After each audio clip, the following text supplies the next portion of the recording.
പ്രിയപ്പെട്ട വിദ്യാർത്ഥികളെ, നമസ്കാരം. ഇന്ന് +1 തുല്യതാ ക്ലാസ്സുകൾ തുടങ്ങുകയാണ്.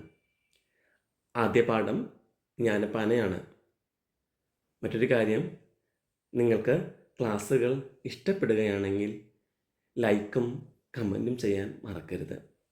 സബ്സ്ക്രൈബ് ചെയ്യാത്തവരുണ്ടെങ്കിൽ സബ്സ്ക്രൈബും ചെയ്യണം. മലയാളം ക്ലാസ്സുകളാണ് ഈ ചാനലിലൂടെ എടുക്കുന്നത്. ഇന്ന് നമ്മൾ +1 തുല്യതാ ക്ലാസ്സിലെ ജ്ഞാനപ്പാന എന്ന പാഠഭാഗമാണ് നോക്കാൻ പോകുന്നത്. ഭാരതത്തിൻ്റെ ഇതര ഭാഗങ്ങളിൽ എന്ന പോലെ കേരളത്തിലും ആധ്യാത്മിക നവോത്ഥാനത്തിൻ്റെ കാലഘട്ടമായിരുന്നു 16-17 നൂറ്റാണ്ടുകൾ. ധാർമ്മികമായ അപജയത്തിൽ നിന്ന് സമൂഹത്തെ മോചിപ്പിച്ചെടുക്കേണ്ട ബാധ്യത നിറവേറ്റിയവരാണ് അക്കാലത്തെ കവികൾ. ഇതിന് നേതൃത്വം നൽകിയത് എഴുത്തച്ഛനാണ്. സാധാരണ ജനങ്ങളെ ധർമ്മത്തിൻ്റെ മാർഗത്തിലേക്ക് നയിക്കാൻ ഏറ്റവും ഉത്തമമായ ഉപാധി ഭക്തിയാണെന്ന് കവികൾ തിരിച്ചറിഞ്ഞു. എഴുത്തച്ഛൻ കിളിപ്പാട്ടിലൂടെ അതിന് തുടക്കമിടുകയും അനന്തരഗാമികൾ അദ്ദേഹത്തിൻ്റെ പാത പിന്തുടരുകയും ചെയ്തു. മലയാളത്തിലെ ഭക്തി കവികളിൽ ശ്രദ്ധേയനാണ് പൂന്താനം നമ്പൂതിരി.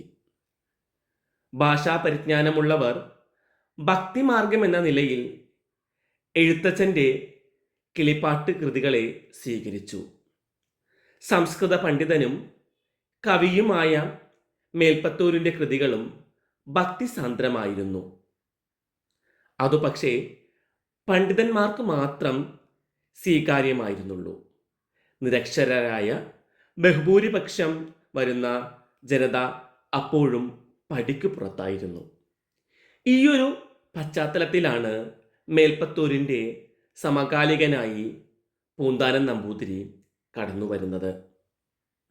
നിരക്ഷരർക്ക് പോലും അനായാസകരമായി ഉൾക്കൊള്ളാവുന്ന ലളിത മലയാളത്തിൽ അല്ലെങ്കിൽ പച്ച മലയാളത്തിൽ പൂന്താനം കവിതകൾ എഴുതി. അതിലൂടെ എല്ലാ ജനവിഭാഗങ്ങളെയും ഭക്തിമാർഗത്തിൽ സഞ്ചരിപ്പിക്കാൻ പൂന്താനത്തിന് കഴിഞ്ഞു.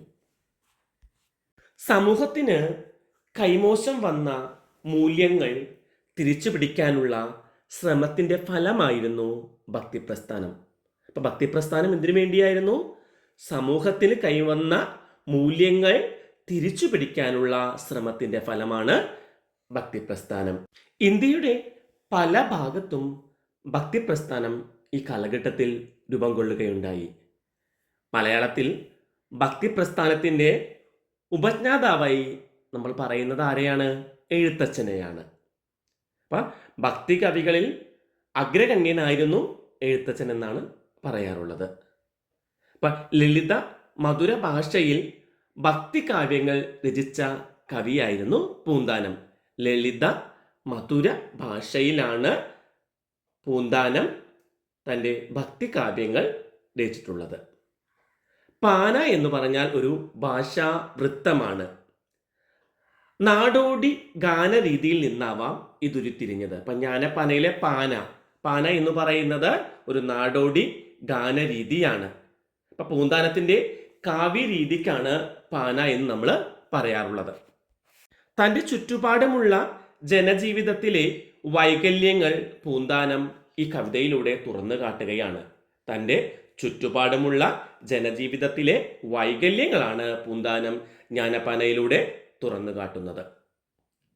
അവയിൽ നിന്ന് മോചനം നേടേണ്ടതിന്റെ അനിവാര്യത അദ്ദേഹം വ്യക്തമാക്കുന്നുണ്ട്. ഈ വൈകല്യങ്ങൾ, അന്ധവിശ്വാസങ്ങൾ, അനാചാരങ്ങൾ, ഇവയിൽ നിന്നെല്ലാം ഒരു മോചനം അത്യാവശ്യമാണെന്ന് പൂന്താനം കരുതുന്നു.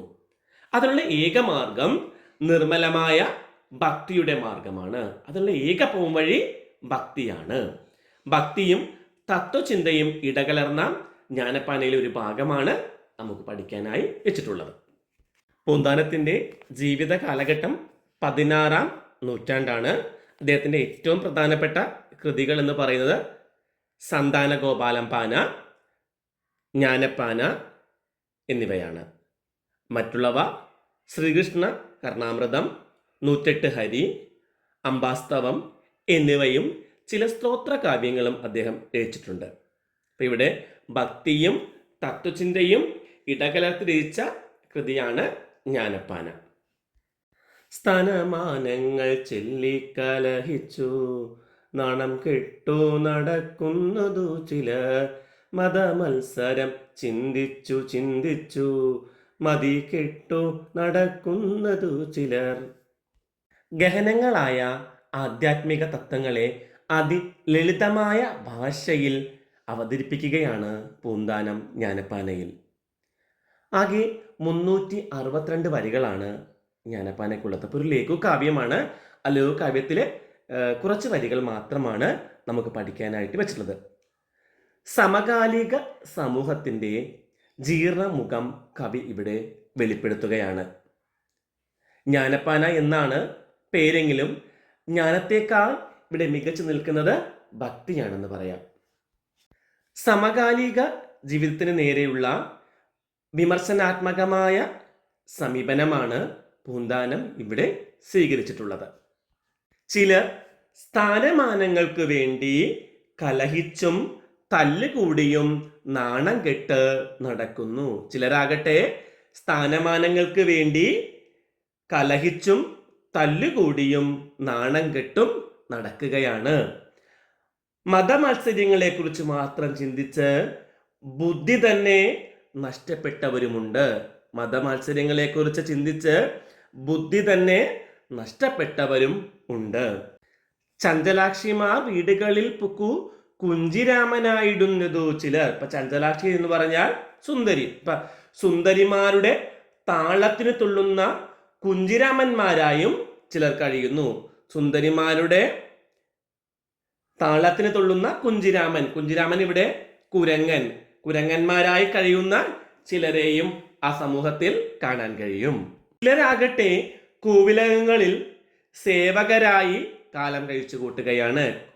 ചിലർ കോവിലകങ്ങളിൽ സേവകരായിട്ട് കാലം കഴിച്ചു കൂട്ടുന്നു. സേവകർക്ക് ഒന്നും ഒരു കാലത്തും സ്വന്തമായി പറയാൻ കഴിയുകയില്ല. മൃഷ്ടഭോജനം തന്നെയാണ് ലക്ഷ്യം. ചിലർ ശാന്തി ചെയ്ത് ജീവിതം ഹോമിക്കുകയും ചെയ്യുന്നു. ചിലരാകട്ടെ ശാന്തി ചെയ്ത് ജീവിതം ഹോമിക്കുന്നു. തങ്ങളെ ആശ്രയിച്ച് കഴിയുന്ന അച്ഛനമ്മമാർക്കും ഭാര്യയ്ക്കും ഭക്ഷണത്തിനുള്ള വക പോലും നൽകാത്തവരുമുണ്ട്.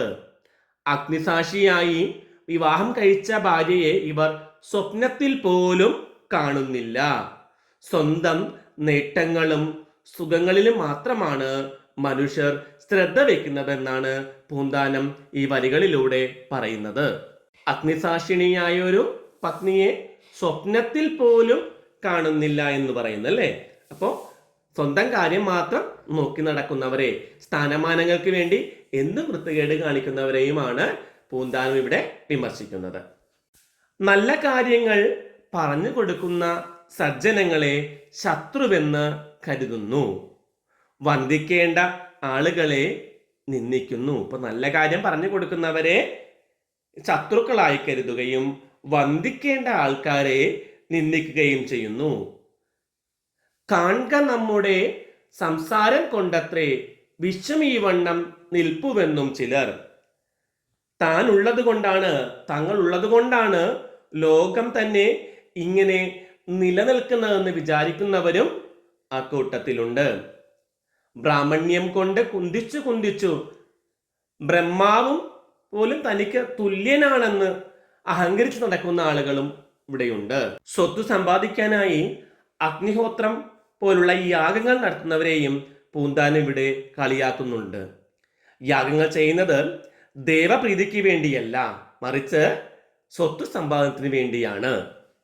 ധനസമ്പാദനത്തിനായി പല വഴികളാണ് ഇവർ തേടുന്നത്. എണ്ണമില്ലാത്ത സ്വർണവും നവരത്നങ്ങളും വിറ്റഴിക്കുകയും ആനകളെയും കുതിരകളെയും കച്ചവടം നടത്തുകയും കപ്പൽ വഴിയുള്ള വ്യാപാരത്തിൽ ഏർപ്പെടുകയും ചെയ്ത് ഇവർ പണം സമ്പാദിക്കുന്നു. ഈശ്വരനെ പോലും പലരും മറന്നു പോയിരിക്കുന്നു. പണക്കുതി മൂത്ത് ഇവർ ദുഷ്ടന്മാരായി മാറിയിരിക്കുന്നു. അല്ലെങ്കിൽ ധൂർത്തന്മാരായി മാറിയിരിക്കുന്നു. എത്ര കിട്ടിയാലും അവർക്ക് മതി വരുന്നില്ല. 10 കിട്ടുകിൽ 100 മതിയെന്നും, ശതമാകിൽ സഹസ്രം മതിയെന്നും, 1000 പണം കയ്യിലുണ്ടാകുമ്പോൾ ആയതുമാകില ആശ്ചര്യമെന്നതും. 10 കിട്ടിയാൽ 100 വേണമെന്നും, 100 കിട്ടിയാൽ 1000 വേണമെന്നും, 1000-ത്തെ 10,000 ആക്കണമെന്നുമാണ് നമ്മൾ ആഗ്രഹിച്ചുകൊണ്ടിരിക്കുന്നത്. 10-നെ 100 100-നെ 1000 1000-നെ 10,000 ഓട്ടത്തിലാണ്.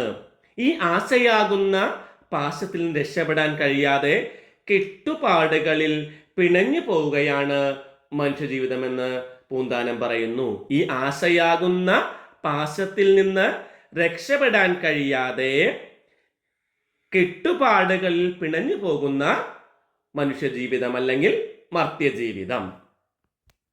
നല്ല മനുഷ്യർ ആവശ്യത്തിനു വേണ്ടി ഇരുന്നാൽ പോലും അല്പം പോലും നൽകാത്ത ദുഷ്ടന്മാരും ഈ ലോകത്തുണ്ട്. നല്ലവരായ ആളുകൾ എന്തെങ്കിലുമൊക്കെ ചെന്ന് ചോദിക്കുമ്പോൾ ഒരു അല്പം പോലും, ഇത്തിരി പോലും കൊടുക്കാത്ത ദുഷ്ടന്മാരായ ചിലർ നമ്മുടെ സമൂഹത്തിലുണ്ട്. മരണസമയത്ത് ഉടുതുണി പോലും കൊണ്ടുപോകാൻ കഴിയില്ലെന്നും അവർ അറിയുന്നില്ല. ചത്തുപോം നേരം വസ്ത്രം അതുപോലും ഒത്തിടാ കൊണ്ടുപോകാനൊരുത്തർക്കും, ചത്തുപോകുന്ന നേരത്ത് ഒരു വസ്ത്രം പോലും എടുത്തുകൊണ്ട് പോകാനായിട്ട് നമുക്കാർക്കും സാധിക്കുകയില്ലല്ലോ. പശ്ചാത്താപം മനുഷ്യർക്ക് വളരെ കുറഞ്ഞിരിക്കുന്നു. പശ്ചാത്താപം എന്താണെന്ന് പോലും അറിയാത്ത സമൂഹമായി മാറിയിരിക്കുന്നു. അവർ നിരന്തരം വിശ്വാസവഞ്ചന ചെയ്തുകൊണ്ടിരിക്കുകയാണ്. ധനമോഹിതരാകുമ്പോൾ സത്യത്തെ അവർ ഉപേക്ഷിക്കുന്നു. അതിനിടയിലുള്ള സജ്ജനങ്ങളാവട്ടെ സത്യം ബ്രഹ്മവും ബ്രഹ്മം സത്യവുമാണെന്ന് തിരിച്ചറിയുകയും ചെയ്യുന്നു. വിദ്യ കൊണ്ടറിയേണ്ടതറിയാതെ വിദ്വാൻ എന്നു നടിക്കുന്നതു ചിലർ, കുങ്കുമത്തിന്റെ ഗന്ധമറിയാതെ കുങ്കുമം ചുമക്കും പോലെ ഗർദഭം.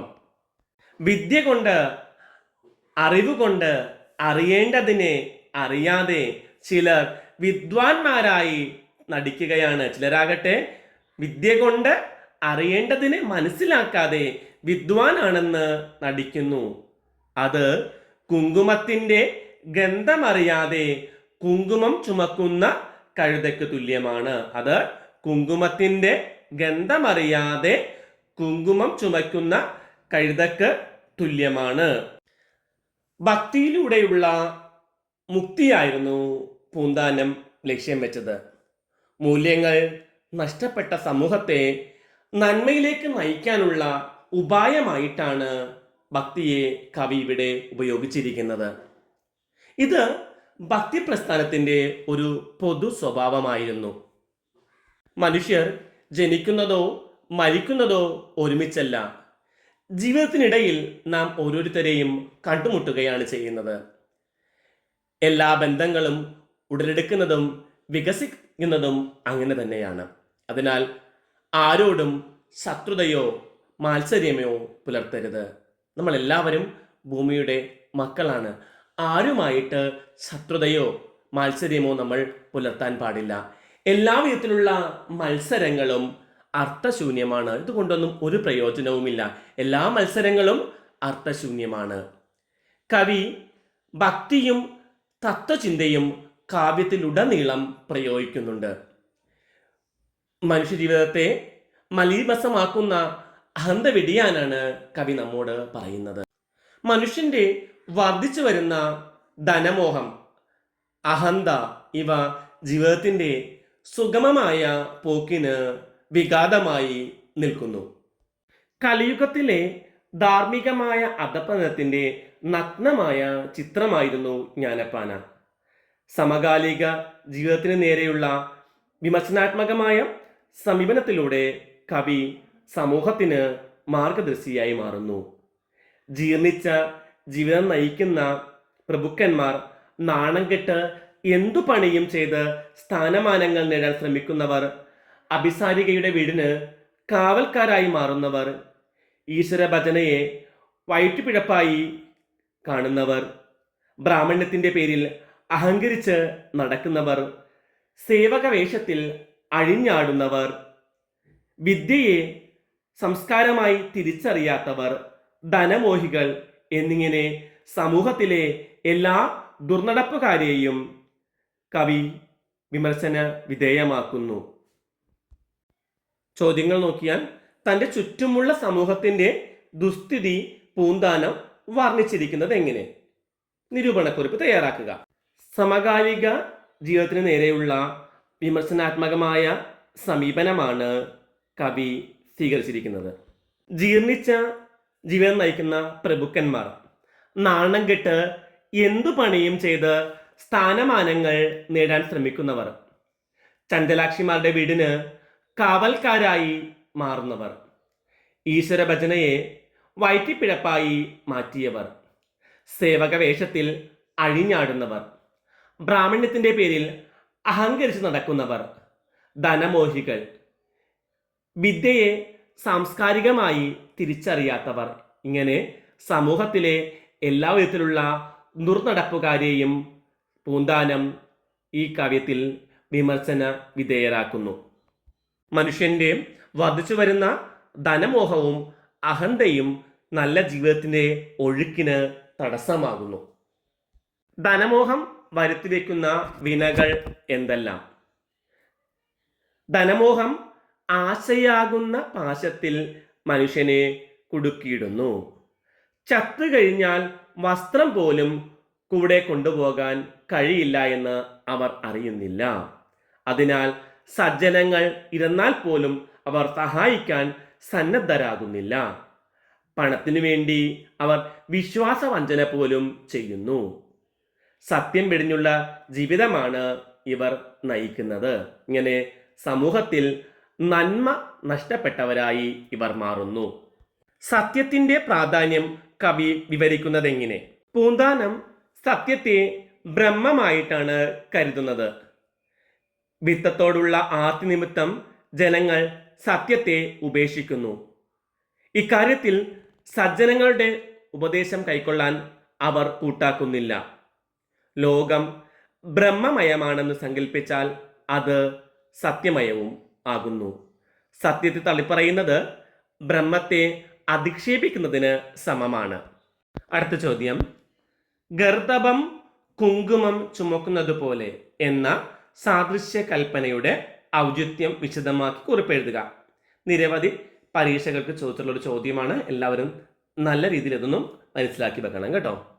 വിദ്യ കൊണ്ട് അറിയേണ്ടതറിയാതെ ചിലർ വിദ്വാൻമാരായി നടിക്കുന്നു.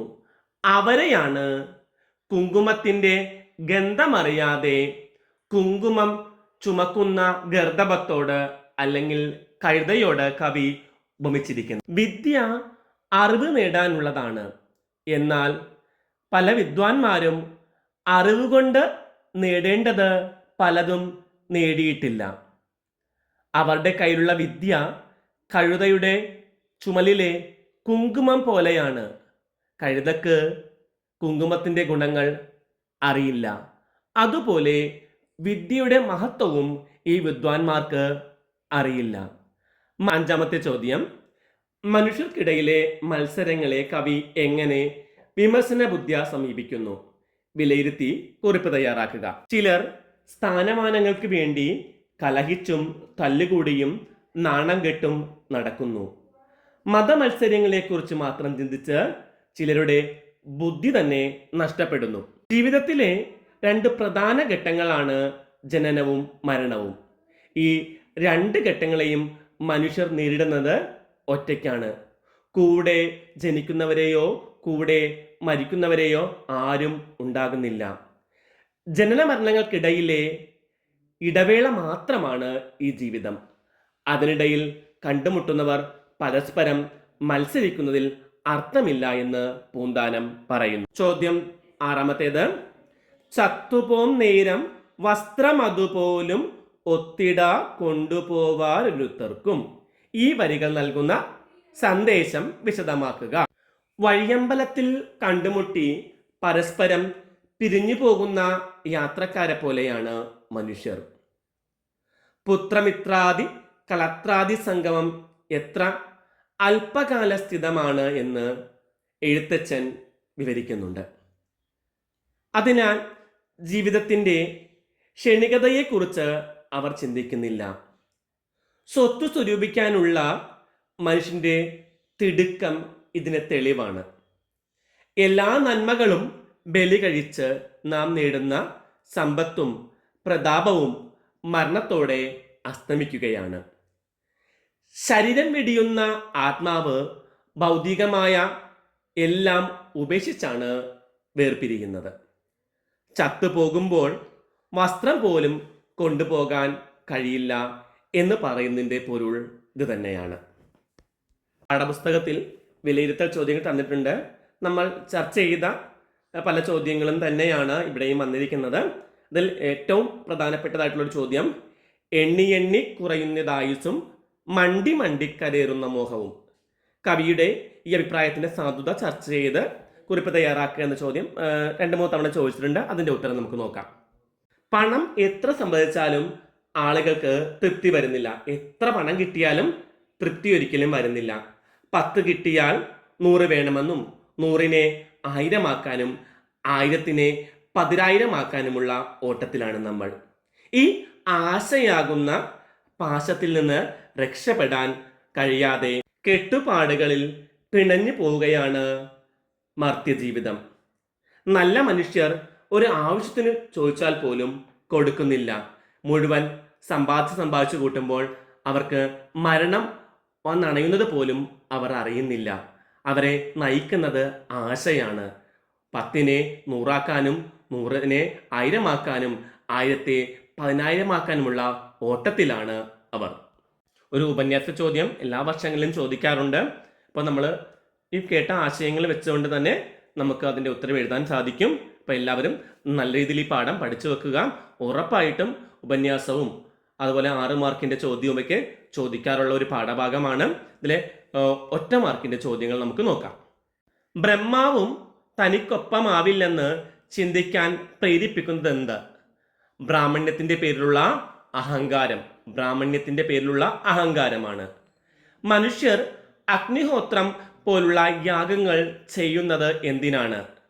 ധനം മോഹം നിറവേറ്റാൻ വേണ്ടിയാണ്, പണം സമ്പാദിക്കാൻ വേണ്ടിയാണ്. അല്ലെങ്കിൽ സത്തുക്കൾ സത്യത്തെ എന്തായിട്ടാണ് സങ്കല്പിക്കുന്നത്? ബ്രഹ്മമായിട്ടാണ് സങ്കല്പിക്കുന്നത്. കുങ്കുമം ചുമക്കുന്ന കഴുതയായി സങ്കല്പിച്ചിരിക്കുന്നത് ആരെയാണ്? വിദ്യ കൊണ്ട് അറിയേണ്ടത് അറിയാതെ വിദ്വാൻമാരായി നടിക്കുന്നവരെയാണ്. ജ്ഞാനപ്പാനയുടെ കർത്താവാര്? പൂന്താനം നമ്പൂതിരി. കുങ്കുമത്തിൻ്റെ ഗന്ധമറിയാതെ കുങ്കുമം ചുമക്കുന്നതാരാണ്? കഴുത അല്ലെങ്കിൽ ഗർദഭം. തൻ്റെ ചുറ്റുമുള്ള സമൂഹത്തിൻ്റെ ദുസ്ഥിതി വർണ്ണിക്കുന്ന പൂന്താനത്തിൻ്റെ കാവ്യം ഏത്? ജ്ഞാനപ്പാന. ഈ പാഠം ഇവിടെ അവസാനിപ്പിക്കാം. ക്ലാസ് ഇഷ്ടമായെങ്കിൽ എല്ലാവരും ലൈക്ക് ചെയ്യണം കേട്ടോ. സബ്സ്ക്രൈബ് ചെയ്യാത്തവരുണ്ടെങ്കിൽ സബ്സ്ക്രൈബ് ചെയ്യാൻ മറക്കരുത്. മറ്റൊരു ക്ലാസ്സുമായി ഉടൻ തന്നെ കാണാം. വരെ എല്ലാവർക്കും നന്ദി, നമസ്കാരം.